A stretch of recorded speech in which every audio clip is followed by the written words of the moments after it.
It's Kevin Kilbane here, and just in case you forget through this, you can see my name at the bottom there because we're going all professional tonight. John, just to wish you all the very best in your retirement. You've had such a long career. I don't think there's anybody more respected in Irish football than you. You have done so much for our game. First of all, playing, managing, and then, of course, in broadcasting, when you probably said one or two things about me in my playing career, but no hard feelings there. I just wanted to say as well, John, that you and I became very close, obviously, at the end of my career when we worked together on a few things, actually, on our charities. And we had some great nights together, one or two that we can talk about, one or two that we probably can't. But over in Westport, when we did do Sea to Summit together, and I did all the running up the mountain and the biking and everything else that went with that.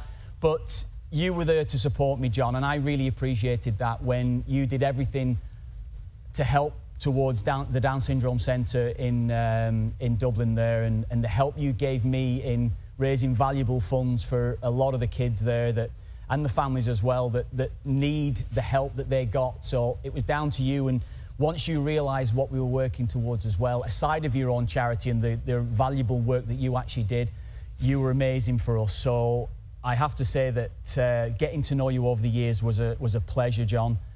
The Bacardi and Coke that you had, the pint of Guinness that I had together as well, will be well cherished in my life, in my household, and not least what you did for my father as well when you met my father John over there in Westport, and the great things that you did and said to him.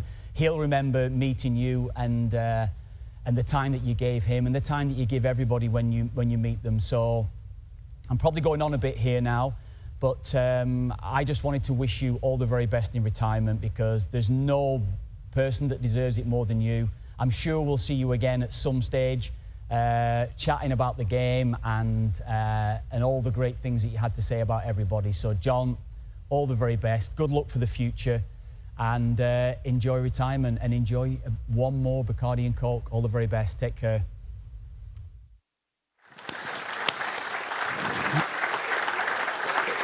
John, we've had any amount of tributes from people who would have loved to have been here. I was talking to your good friend Pat Duffy earlier on, who I know you spent a lot of time with Kevin down in Westport through the years, who would have loved to have been here. I did like that. I think John was trying to describe to Eddie Gray about Kevin Kilbane as a footballer, and I'm sure since he was giving such nice compliments to John was giving them back to Kevin there as well. We are getting into part two, and we're going to talk to lots of people over the next little while, and we've obviously delved deep, I think it's fair to say, into the Leeds days and the quality of the players in the Leeds dressing room. We do want to talk about John's impact on this country as a player, a manager, and as an analyst. And we've got two great people to talk about that. In the man who wrote John's book, quite literally, Declan Lynch of the Sunday Independent, and also our very own and former Republic of Ireland manager, Brian Kerr.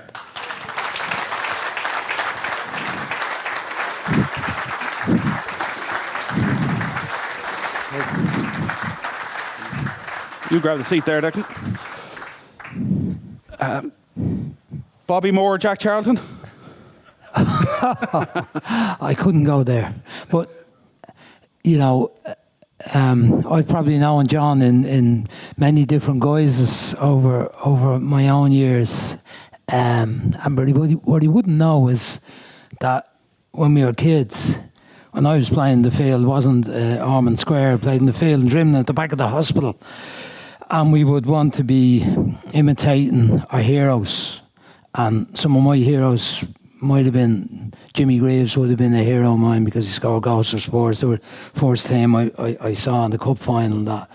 But while we've been imitating and fellas be shouting Pele and Garrincha and whoever, I wanted to be Giles when I was 10 because I saw John as the player. In the international team, we didn't see that much of Leeds until I was about 15, 16. We started going to matches at Easter. I used to organise the trips. And Billy Bean, John, I think he was involved in getting John to Manchester United. Billy Bean was able to get me tickets. I was running the team for Crumlin. And we go to see, it'd be usually Manchester United or Leeds, or it might be Manchester United and Liverpool, or it could be Leeds and Liverpool. And they were just incredible matches, incredible pace and tension and ferocity of tackling, but great game. But the Ireland games are different. So I started going about 64. I think the first one was Austria, and that was another 3-2 John. But it wasn't. It was 2-2, and there was a penalty late on. I'd say you remember it well, because I do, because I got in through a hole in the wire to see the penalty being taken, Noel Cantwell. And my memory of it is that we were about level with the penalty spot, looking at Noel Cantwell taking the penalty. There was a crowd of us got out onto the pitch, and it was the last minute. And Noel Cantwell, who played at Manchester United, centre-half, captain, and scored the penalty. We won 3-2. And then there was one the following year against Poland, and we were 2-0 down, 1-3-2. Andy McAvoy got 2 goals. I think Amby Fogarty got the other goal. But I don't think John would have thought Amby Fogarty was a great player or a great manager. But anyway, there was fellas Mick McGrath and Mick Megan and Hurley and Cantwell. Hurley playing centre-half and Campbell centre-forward. But John was the icon of the team. He ran the game. He controlled possession. In my head, he lent the ball out. What you saw, some of the goals, the 115 goals he scored over Leeds for a midfield player. I had a look today. It was 383 matches, 115 goals. It's almost a goal every 3 games playing midfield. Now, he took a few penalties and free kicks, but 115 goals playing midfield. We're number 10, but not number 10 now. Number 10 when you had to defend as well as attack. You saw some of those goals were extraordinary. But with Ireland, we weren't getting that number of goals, but he ran the game, and as time went on, and he would have played with Toohey, and Toohey became kind of my mentor. I didn't know John that well, and you were talking about the big 5 and the picking the team, right? And Toohey said a great one to me one time.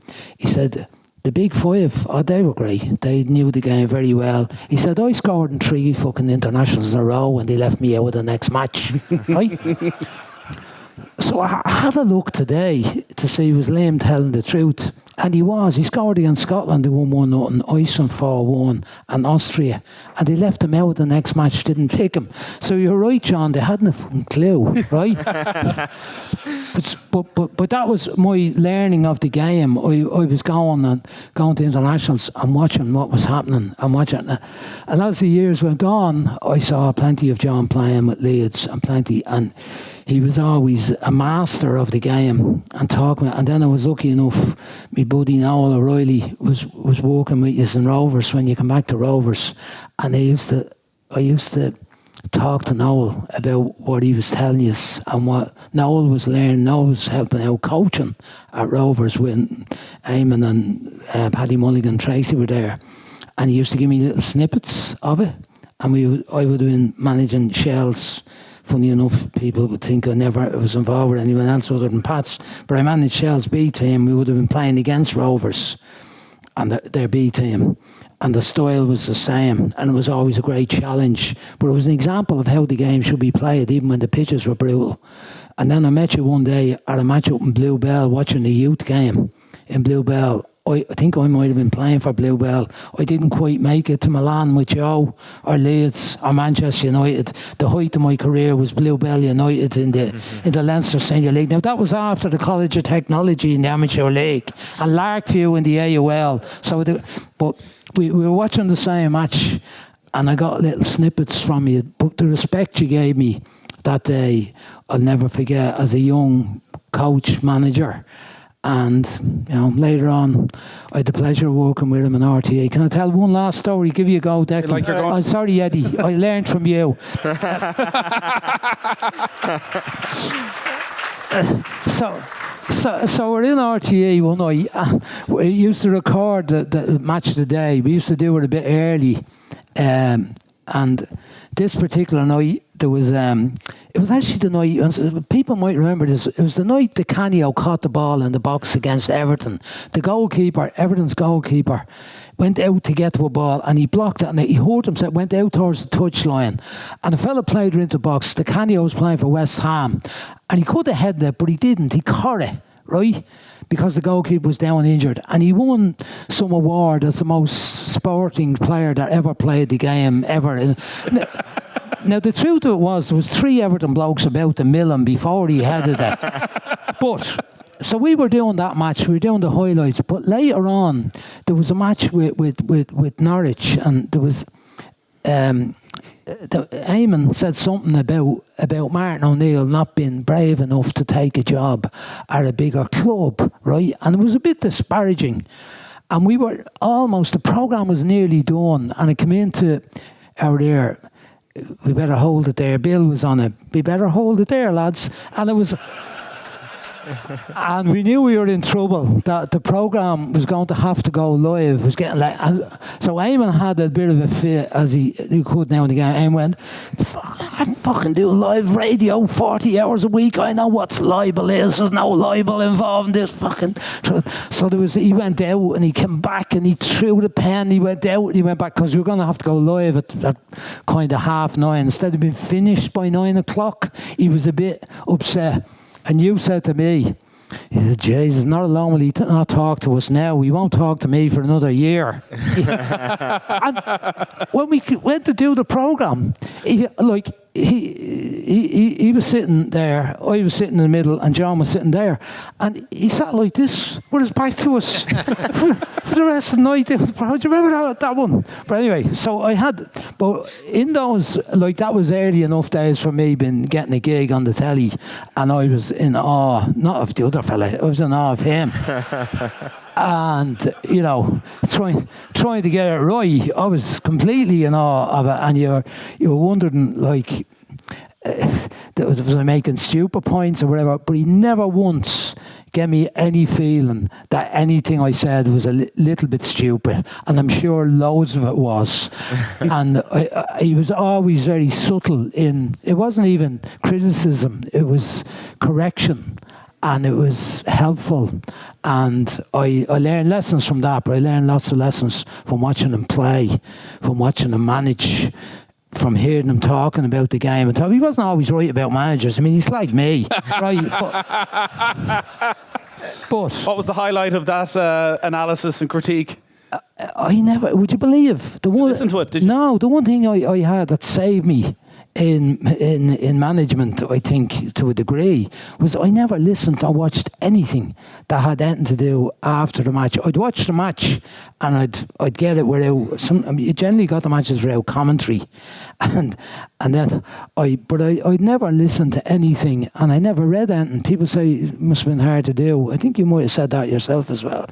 Never read anything after games. For 2 weeks I wouldn't read a paper, because I tried to be like what you talked about earlier. Eddie was saying, and Joe, you couldn't afford to be thinking about what people were saying or other people. See, the one thing I learned when I became manager of Ireland, I said this before, that there was 4 million people that knew much more than I knew about managing football things like, and I fucking learned that in the first week or two. I got around the shop, and the woman getting 2 lamb chops and a pork steak in the butcher, she said, "Why don't you pick your man, Kevin Kilbane, left back?" But you know, anyway, he was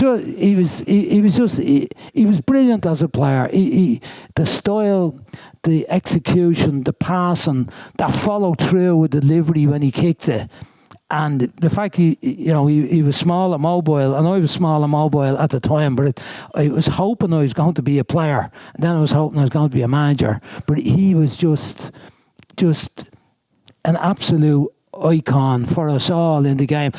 And the very last one is, and he might tell the truth on this, like Robbie Gaffney, Mark Megan and Kieran Maher, who all played in Rovers, all told me that when you were doing set pieces on a Saturday morning, you wouldn't let any of them wear their boots because they might mark the pitch. But they had to come out in their runners. But you put on your boots and you took all the corners and all the free kicks, and they stood in the walls while you battered them with the balls in their runners.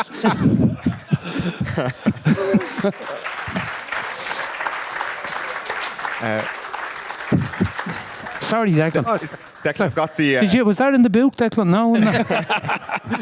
Don't think it quite made it. Yeah. A Football Man, the autobiography. I've been reading it the last couple of weeks again. And first of all, Why was it you that was chosen to be the ghostwriter, to work with John on this? When did your relationship first begin? Oh, well, we first met, I think, it was way back at the World Cup of '94 in America. I was doing some stuff out in RTE, and we just met up, and we just got on very well. And we would have known each other for years, right? I mean, we were talking away about whatever. But it never arose that I would write the book, because there was kind of it was generally felt that there was some other kind of arrangement in place. Except eventually that didn't happen, and at a very late stage, John just gave me a shout and said, "Look, could you do this thing, right?" So I just explained to him that given the sort of the plan was it should be published in November on his 70th birthday. This was now April.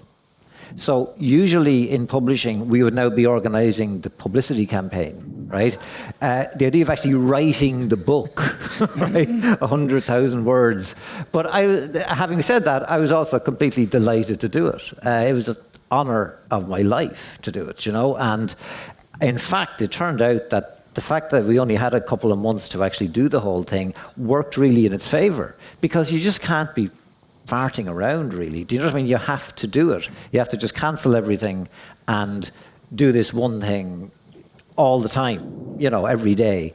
And frankly, you know, it's the best way I have found to actually write a book, is to be given a ridiculous deadline and just have no choice but to do it. But it also was hugely helped by the fact that, I mean, like his recollection of things was extraordinary. His memory of stuff. I can't remember stuff I did yesterday, right? I mean, he was recalling stuff from 1958 and all that, right? It was kind of awe-inspiring at times. I would be sitting down in my place down in Wicklow, and I'd be sitting there in the room with him, and he'd be describing some friendly match that United played against Real Madrid, and I would think, this man here was on the same pitch as Ferenc Puskas, right? You know, and it's kind of a bit crazy, you know, like the scale of John's sort of achievement. I mean, he's just one of the great Irishmen of the last century. I mean, forget about football. I mean, we talked a lot earlier about the whole culture of football at the time, you know, the football men, right? And that comes up a lot in the early parts of the book. This merry band of people like John Giles' father, Dickie, who'd be going off to matches in Cork. There'd be a fair bit of drinking and stuff like that. But they were against the tide, like, you know. They were this little subculture. You know, they were almost like the enemy within. Like, in school, one of John's teachers was Paddy Crosby, famed for the school around the corner, right? A much-loved character. John didn't love him at all, right? He was kind of an enforcer of Gaelic Ireland and its traditions and its dogma, which, you know, like soccer people were really not welcomed. Up to even in Liam Brady's time, Liam was kind of thrown out of school for playing a game of soccer. So it's fascinating to think of this little group of people who there's. At one level, they were like madmen, but they were also it was almost like they had this sense of excellence. Do you know what I mean? That, you know, John talks about his father and how, you know, he really knew about football. You know, now he also knew about other things, like, you know, he was a character, right? But he really knew football, and it's a thing that I think is so kind of outstanding about John, is that he never wavers from that just commitment to doing things properly, which was not really part of Irish culture at that time. You know, there was always, he's a bit of a character, sure. You know, this terrible flaw of egotism that we have, you know, and everything's a laugh, you know. And what John has demonstrated over the years is that you can be deeply serious about something and also hugely entertaining. I mean, it's really, the best examples are these things like, you know, the way he pushes back against conventional wisdom, like, say, you know, it's easier to play against 10 men, right? To which he would say, well, leave one man in the dressing room then, you know.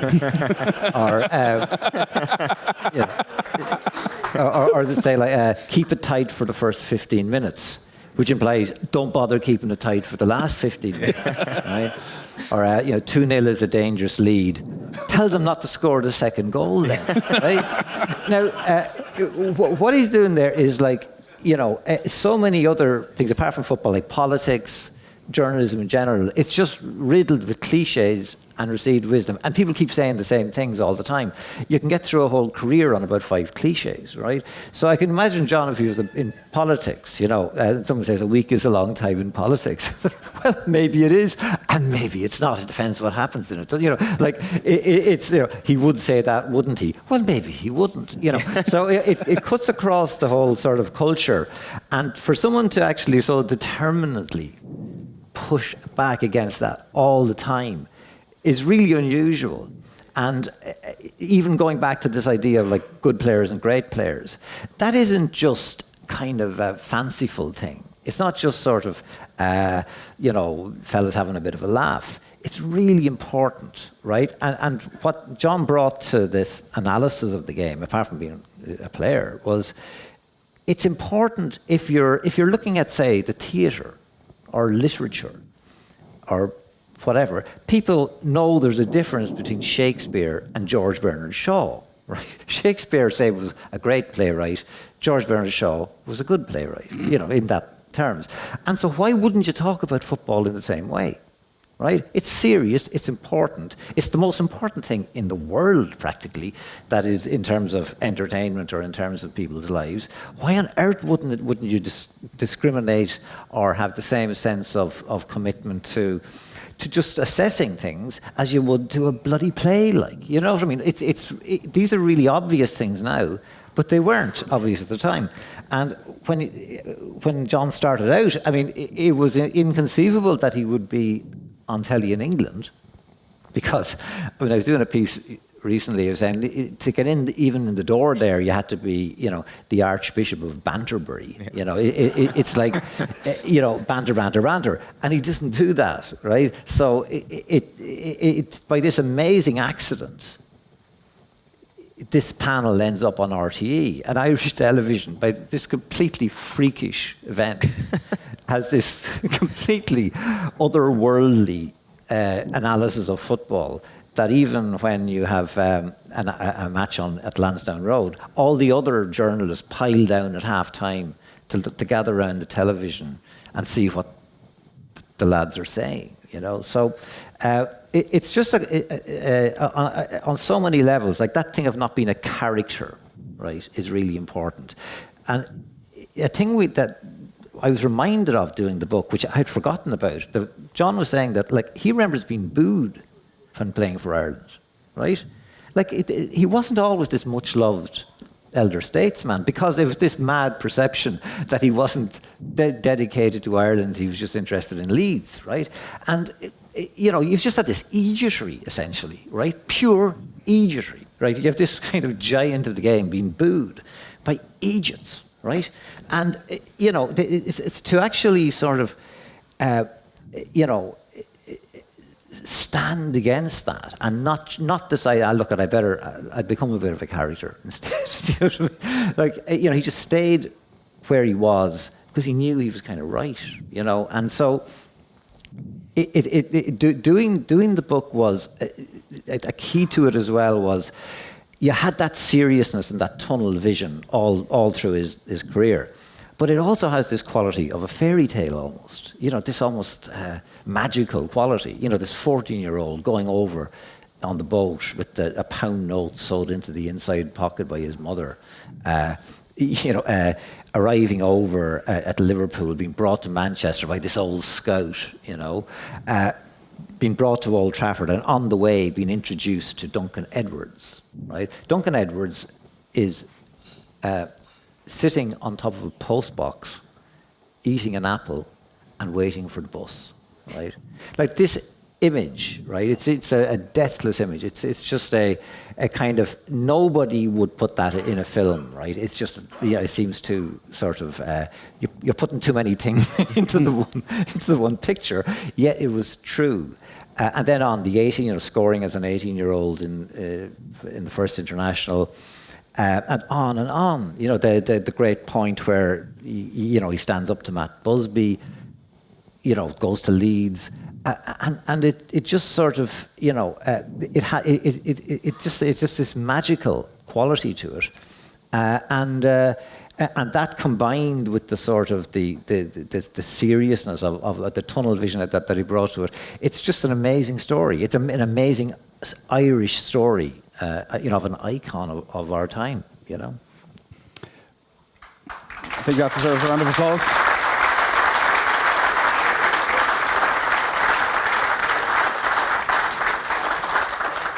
Brian, that seriousness, that tunnel vision, probably can be associated when he returned to Ireland as well and came to Shamrock Rovers and tried to transform that club and maybe tried to transform the league at that period. What are your memories of that time?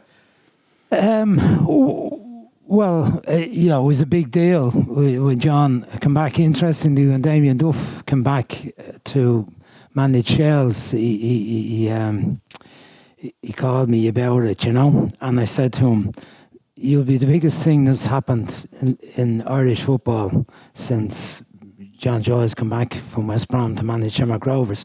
It was a major deal at the time, and the fact that Paddy Mulligan, Ray Tracy and Eamon all came together, and they had a go at the with a lot of talk about the academies and the clubs now. It's a kind of much overused phraseology, but it's become the in word for an underage structure, really. And they, at that time, tried to put in a full-time development structure for the best young players in the country. And you see Alfie here at the front, Alfie Held. They took Jim Beglin and some of the lads I mentioned, Kieran Marr, Dave Henderson, Liam Buckley, Richie Bailey. They're really good players, and they some of them were playing in the first team when they were only young lads. Pierce O'Leary was another one. They were youth eligible for the youth team, so they were playing in the international youth team. They were managing the under-21 international team between them as well, and the first team were playing in Milltown. The pitch was beautiful. The pitch was perfect. But John, as always, insisted on how the style of the game was about keeping the ball on the ground, picking out, a green and white shirt. There was very little balloon on the ball up to, even though Ray was playing centre forward still, or whoever, Liam Buckley came into the team, I think at the time, Alan Campbell maybe. But it was all about, and all the fellas that you had around the middle of the field with you. I don't know whether Bobby Collins played, but certainly Robbie Gaffney wasn't much taller than you either. And it was all about the football, the quality of the football. And they tried to influence the game in that way. Unfortunately, a lot of the other clubs, the pitches were shocking. And there wasn't not many people tried to copy how they played. That Lowndes pitch wasn't great either. But I don't know, John can speak for himself about the frustration levels he must have had with Irish football at the time. But meanwhile, the international team were going well. There was always hope that we were going to qualify for a tournament. Because when he was playing, there was hope. From the 74 time over, when he took over from Toohey, we were winning matches. And, we were generally winning the home games. The great match with the USSR and the 3-0 and Don Givens era and that spell. There was a big change then in the style. And as I said earlier, John, when he played, dominated the game in terms of receiving the ball, whether Jack Charlton liked it or not. Didn't matter who was playing centre half for Ireland, they did what they were told, and he received the ball. I don't know whether the stats were done as intensely as they're done now, but it appeared to me, but not the matches, that he had the ball more often than the other 19 outfield players and possession control, which for an Irish team against big sides, big international sides, Czech Republic, we would have played fairly often at that time, played Spain a good bit as well, Bulgaria a good bit, France a good bit. We were the dominant team in terms of possession, and that was dictated by John. His influence in Ireland was, as Declan was saying, there was a bit of a, there was there was a period with the international team where there would be a bit of moaning in the crowd because they wanted to see the ball ginged up a bit earlier to the front man, which was the traditional style. They weren't always happy with John lending her out to fellas and picking it and giving it back to someone and receiving it again and looking for the right pass, the penetration pass. The Irish crowd weren't particularly brought up on that stuff. A lot of the people going to matches were probably McGaha background as well. They wanted to see it going high and over the bar even maybe, some of them. But some of them might have been the rugby crowd. I don't know what they were. But they were, what you say, they were just watching the matches. That covers it. Yeah. So...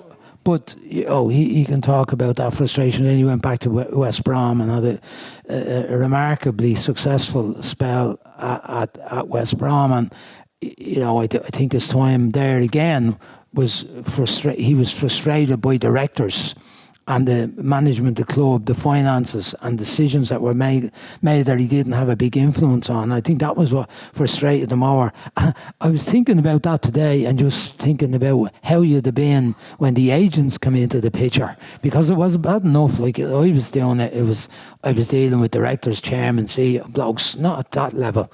But around the League of Ireland, they used to drive me mad. I went through 9 chairmen in 10 years at one club, and I kind of thought that was good. The chairman kept pissing off instead of the manager.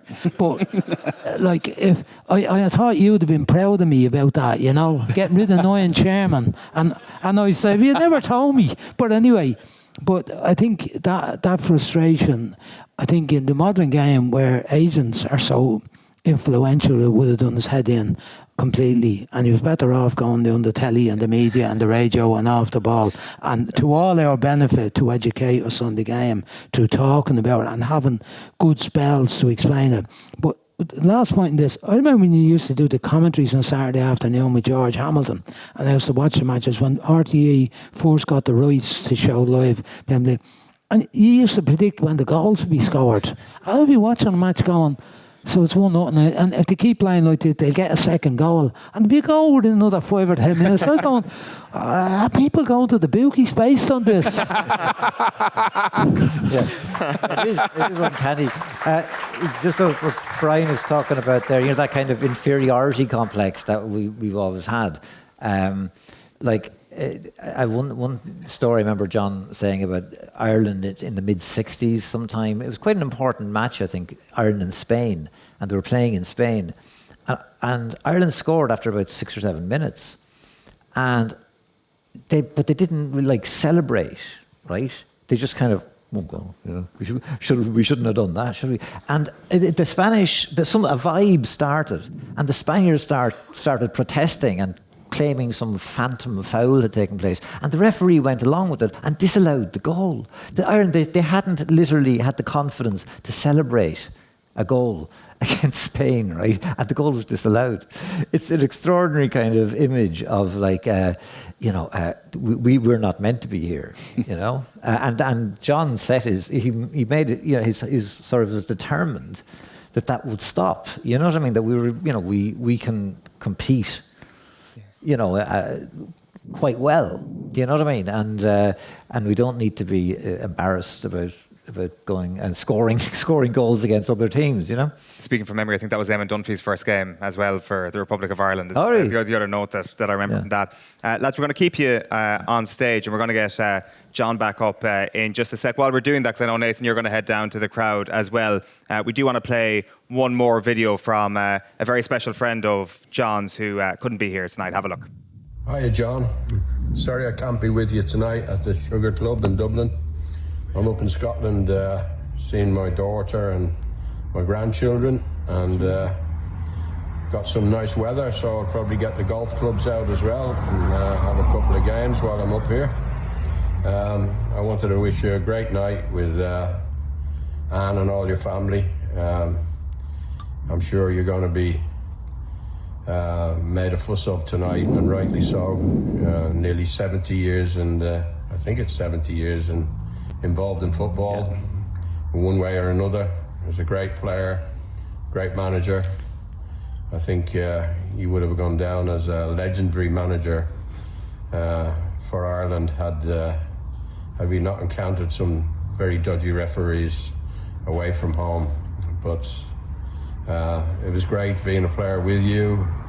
It was great being a pundit with you. We had some great times, the three of us with Eamon and then with Bill. Again, I'm sorry I can't be there. So have a great night, and I'm having a drink to you. All the best. Bye.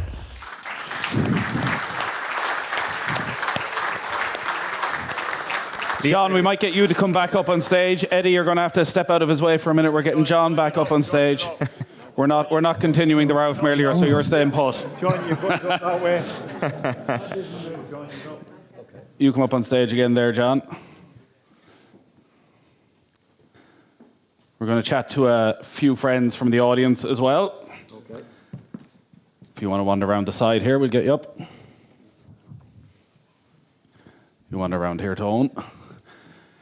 Welcome back. So we're going to chat to a few of John's friends and people who want to play respect. And I'm going to start with David Correll, who's the CEO of the FAI, who I'm hoping isn't here to announce the return of the selection committee, or it's going to get very awkward, David. You're reminded of the greatness of John Giles every day you walk into the office, because when you go into Abbottstown, the FAI headquarters, there's a beautiful museum of John Giles in the corner with caps and loads of great memorabilia. And I think, as we've heard from everybody here tonight, it's hard to put into context just how much influence this man has had on Irish football. You couldn't have said it any better.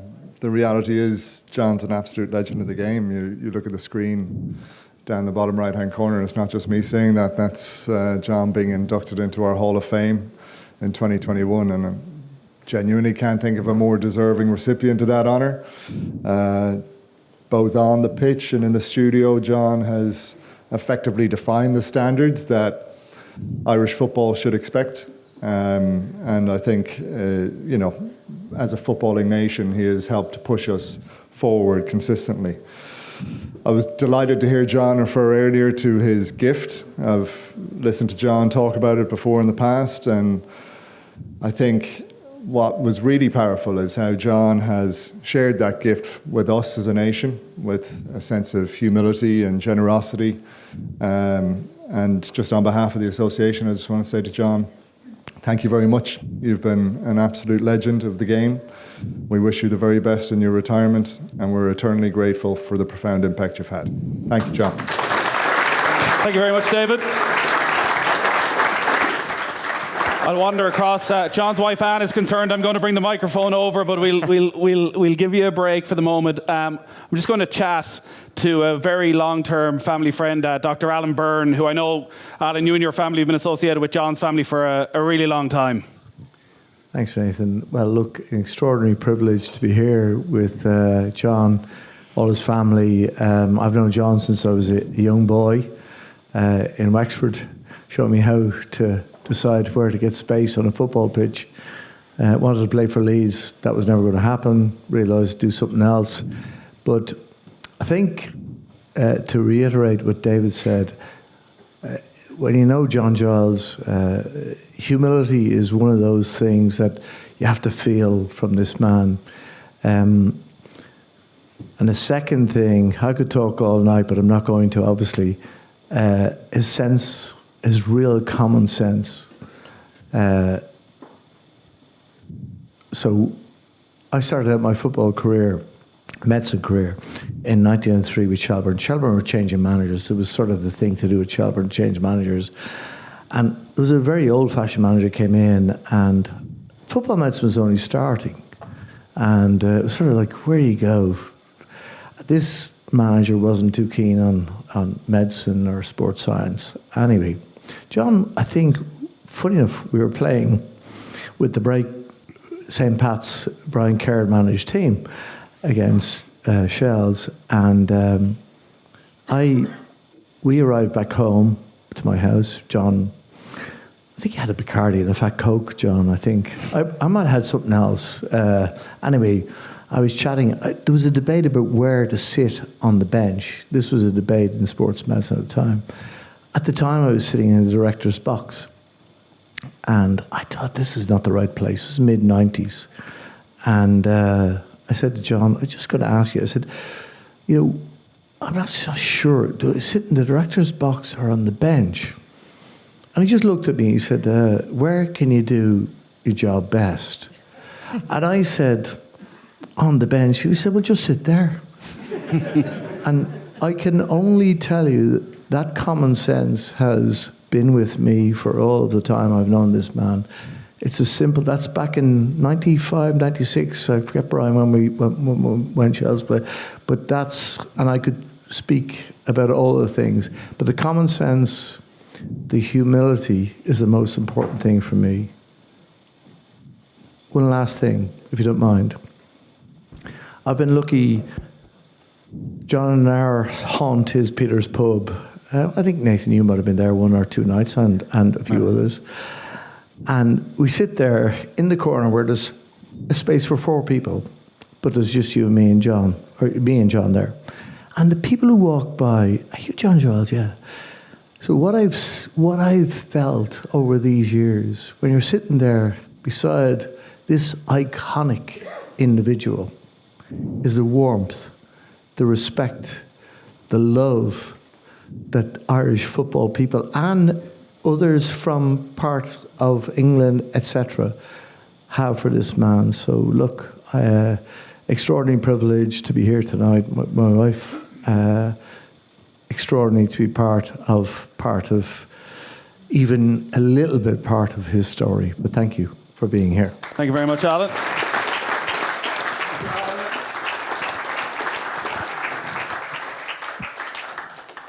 I do want to mention that we do have an awful lot of John's family here tonight. Children are here. As I mentioned, John's wife, Anne, is here, who we're meeting for the first time. I think myself and Eoin, we have spoken many times, because one of the great privileges for myself and Eoin and Ger and anyone who's ever presented with John is, before we go on air on a Thursday night, we ring him in the afternoon to see what he's been watching, and he's been reading all the papers, and he's watched every match, and he'd have a good hour of John Giles, I'm going to say, real thoughts on what's happened. You really did hope we didn't record that hour, John, because there's some stuff in there that, maybe wasn't quite for broadcast. But it's a real privilege to have Anne here tonight, and John's sister Kay. And I'm also delighted that John Stiles is here, John's nephew, who people will know from your own time with Leeds United and with Shamrock Rovers. You win a Leinster Senior Cup with Shamrock Rovers at one stage?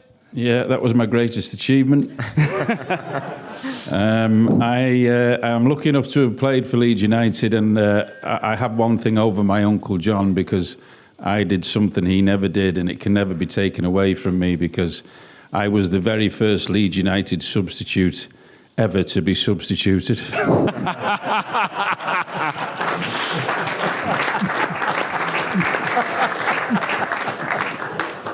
That's how crap I was.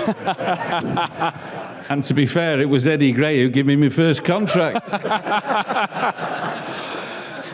John, sorry, go on, yes. What an environment to grow up in, with your dad, Nobby, with John as your uncle. And, well, I don't know if you've ever heard the story, or whether it's ever been admitted to, how Nobby and your mother ended up together. Was there a lot of sneaking around behind John's back? I've got to be very careful, because my mother's in the audience at the front. But as you may know, it's a lovely story. Uncle John was at Man United, and he got let down with his digs. And without telling his parents, my dad said, come and stay with us. So Uncle John turned up with his cases. Of course, they welcomed him in. And that was it. And then, so he'd stay through the season, and then in the summer he brought my dad over, and that's where he met my mother. My dad said it was like walking to a fun house. My dad lived in Manchester, Catholic upbringing, very strict, if you like, but he said when we went into their house, it was just magical. And he met my mother, and for about 4 years, my Uncle John thought he was going over to see him.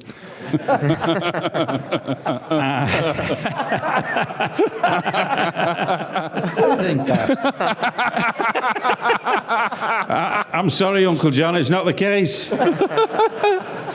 But just as kids, in the summers when we were kids, we used to come to Dublin and stay with me nan, and we had a great time over here. And my dad quite simply said he was the luckiest man in the world. He played for the team he loved, Man United, woman of his dreams, played in the 60s when... He just said he was the luckiest man in the world. And that was the way he always saw it. For us, I won't go into long-winded stuff, but when Dad left Man United, they didn't look after him. And we weren't happy. So, ironically, with Dad's background, we were brought up as Leeds fans. And Joe Jordan, Eddie Gray, that Leeds team, I didn't really see my dad play that much, at his peak. But that Leeds team is the greatest team that I ever saw. And very proud of my uncle. Thank you.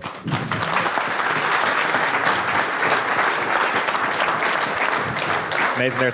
Thank you very much, John. And listen, thank you to all the Giles family who I know have come from far and wide, it's fair to say, to be here with us tonight. Yeah, absolutely. John, thank you so much for that. And John Giles, the amount of unbelievable tributes that you've heard tonight. We will be presenting you with a gift here now in just a moment. But even to hear from the likes of Liam Brady beaming in tonight, obviously a good friend of yours. Brilliant to hear from Liam tonight. Yeah, Liam is away at the moment. He definitely would have come tonight. Liam is one of the real good guys, as the lads are here tonight. Most players that I played with are good lads. Love the game, love playing football, and Liam is one of those lads. But the lads tonight, obviously, brilliant lads. I love them. The real footballers. Like, footballers have a life of their own, as you can imagine, because you're going in every day, you're training together, you're playing together, you depend on each other when the matches come around, and you have to do what you have to do to win matches. Sometimes, from a character-wise situation, it's not very good because you do anything to win. But generally speaking, I love footballers, and I'm delighted to see Eddie here tonight and Joe. And it's from the Leeds United time. Nobby is from the Manchester United time. Obviously, I stayed with the Styles family, as was mentioned early on. Mr. and Mrs. Styles were brilliant. Nobby was great, and then Nobby used to come over with me, obviously, for his holidays. And he met Kay. And that was the end of it. All I could hear after that was fucking Kay this and and when they got married, it was the same. But Nobby was a lovely lad, and Kay is my favourite sister. Because she's here tonight on her own. And but that's it. Yeah. Just one last question for you. Mick points out earlier on that when you finished playing football, you said you wouldn't miss the football. Will you miss this now that this is finished up for you? On the radio? Yeah. It's not the same as playing football. But I enjoyed it. I fell into it. When I finished playing football, I had no intentions of going on the television or anything like that. Actually, Eamon's not here tonight, but Eamon was responsible for me getting on the television because we had a pal of mine, and Tim O'Connor was the main man. I was a big pal of Tim's myself, and Eamon said you should get John on, and Tim wouldn't let me on. He said, he doesn't say anything, he's not going to do anything. And I spoke to Tim, I'm really pally with Tim. I said, Tim, for fuck's sake, I said, I'm finished playing now football. I can say whatever I want. Obviously, when you're a manager with the papers, which I didn't give the paper, I should have given them more. But when I was manager of teams and that, or playing, I didn't give the newspaper guys anything, to be quite honest. I was scared of them. So when I was finished playing, I said to Tim, I can do what I want. I can say what I want. And he said, OK, we'll give it 3 months or whatever it was. But it was Eamon responsible for me getting on. But it was a different story altogether. I'm watching the television, I'm making comments on what I see. This is different to anything I was doing when I was playing. So he said, Tim said, and Tim was a great pal of mine, he said, I'll give you 3 months, something like that. You know. And then it was okay. I did 15 years. But it was good for an ex. See, most ex-professional footballers are not gifted for doing anything apart from playing football. or not just gifted, no qualifications for anything else. But so I never wanted to stay in management anyway. So going into television was ideal for what I needed. And then Tim gave me whatever it was, 2 months or 3 months, and it was no problem after that. Well, it's been an absolutely unbelievable 23 years with News Talk and Off the Ball, and it's been an absolute privilege for myself personally to have experienced a tiny slice of that. Sorry, I must mention that as well. I'm talking about the television. Yeah. When I was on the television, then I came to News Talk. Yes. And as you say, it's what, 20 odd? 23 years. 20 years. Well, they did well to put up with me for 20 years. To say that we appreciate it is the understatement of the night, and a small token of our appreciation. We have Ger and we have Richie here, side of stage, to make a little presentation. Folks, come on up.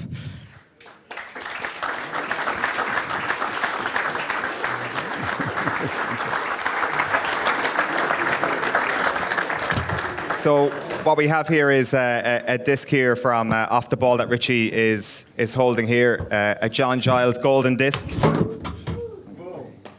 And Ger, what have you got? We are pretty blessed in Ireland at the moment to have a poet for a president, and he took time out of his busy schedule to write a very long letter. It's 3 full pages, and I'm only going to read 2 quick paragraphs for you because I think Michael D is a genuine football man. He's a Galway football fan, a Galway United football fan, has always been very committed to it. I think, did he set up the President's Cup? Was he the first person? He did set up the President's Cup, so it's a real thing for him. And he's been a regular at League of Ireland games over the years. Johnny Giles occupies a singular place in the annals of Irish sport. A player of extraordinary vision, composure and skill, he distinguished himself not only as one of Ireland's greatest ever footballers, but also as a statesman of the game, a man whose commitment to excellence and to the spirit of the sport has inspired generations. Off the field, his impact has been no less profound. Through his work as a broadcaster and pundit, his voice, always thoughtful, incisive, ever passionate, has been one of clarity, wisdom and fairness. He brought depth and dignity to the football conversation, speaking always with conviction. For many of us, John was a trusted and treasured companion on countless evenings spent watching the beautiful game. The man's a poet, and they are beautiful words. And John, we are privileged to have spent some time with you. Well, that's great, Chair.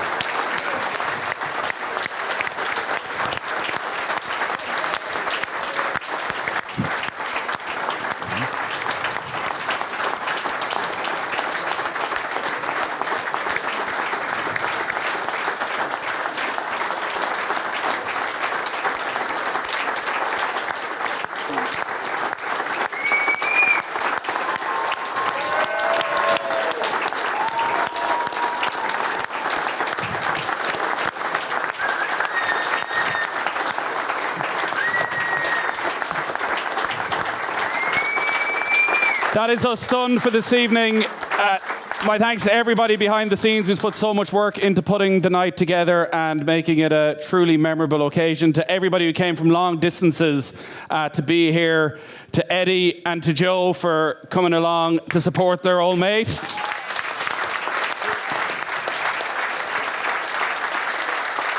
To Brian and to Declan, who I think beautifully put into context John's importance for all of us in Irish football. But most of all, we are here to celebrate the great John Giles.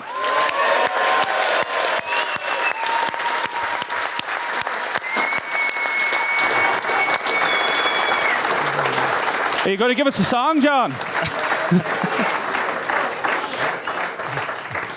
As they say in the game, what more can I say?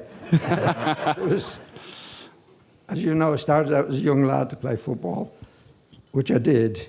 That's all I wanted to do. I wasn't worried about being famous or being here on a night like this. But it's brilliant for everybody to be here to enjoy a night. Nobody more so than myself. I worked for the lads, enjoyed it at the radio over the years for a long time, television. So I didn't ever expected anything like that.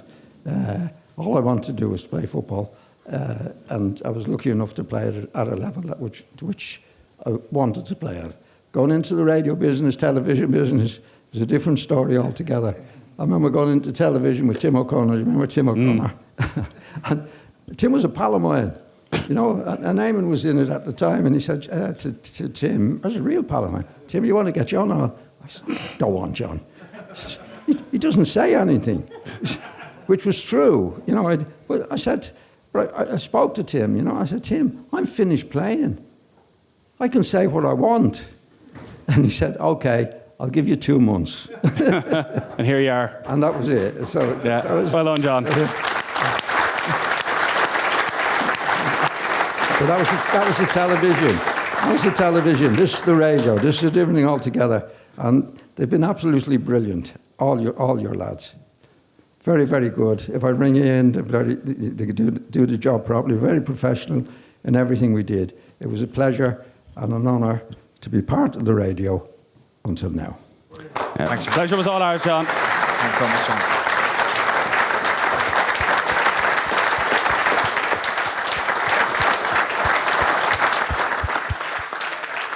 Good night, everybody. Safe home.